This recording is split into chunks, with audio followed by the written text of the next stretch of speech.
పడిందంటే ఆ లిస్ట్ మాకు ఇవ్వండి తప్పకుండా. కూర్చోండి. నిన్న గవర్నర్ గారిని దాంట్లో చూసిన తర్వాత నేను ఒక సచివాలయానికి ఫోన్ చేసినాను. గ్రీవెన్సెస్ తీసుకున్నారు.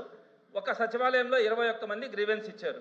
దాంట్లో grievance status eligible and paid అని గ్రీవెన్స్ స్టేటస్ ఇచ్చారు. నేను లిస్ట్ మీకు పంపిస్తాను. కానీ వాళ్ళకి నేను ఫోన్ చేసినాడు. ఫోన్ నెంబర్ ఉంది, ఆధార్ నెంబర్ ఉంది, అడ్రస్ ఉంది, ఎవ్రీథింగ్ ఉన్నాయి. వాళ్ళకి ఫోన్ చేస్తే డబ్బులు పడలేదన్నారు అధ్యక్ష. ఇంతకంటే సాక్ష్యం ఏం కావాలి అధ్యక్ష? రెండోది, నేను ఇది ఎవిడెన్స్ పంపిస్తా. ఎలిజిబుల్ అంటే పెయిడ్ అని ఉంది గ్రీవెన్స్ లో. రెండోది, ప్రజాశక్తి పేపర్ లో వచ్చినటువంటి న్యూస్ నేను పంపిస్తాను అధ్యక్ష. 6,000 7,000 వాళ్ళు డేటా అంకెలతో సహా చేస్తున్నారు అధ్యక్ష. నేను దీన్ని కూడా మీకు పంపిస్తా. నెక్స్ట్ ఇంకొక పాయింట్ అధ్యక్ష,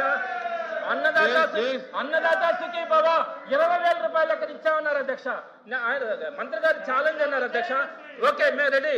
రైతులకు కనుక వాళ్ళు 20,000 రూపాయలు కనుక అందరికీ పే చేస్తున్నారంటే మేము క్షమాపణ చెప్పడానికి కూడా సిద్ధం. 2 సంవత్సరాల పరిపాలనలో వాళ్ళు 20,000 రూపాయలు ఎక్కడ పే చేస్తామన్నారు. కనీసం 1 సంవత్సరమైనా 20,000 రూపాయలు పూర్తిగా రైతులందరికీ కూడా పే చేస్తుంటే మేము తప్పకుండా కూడా ఆయన ఛాలెంజ్ని మేము స్వీకరిస్తాం అధ్యక్ష.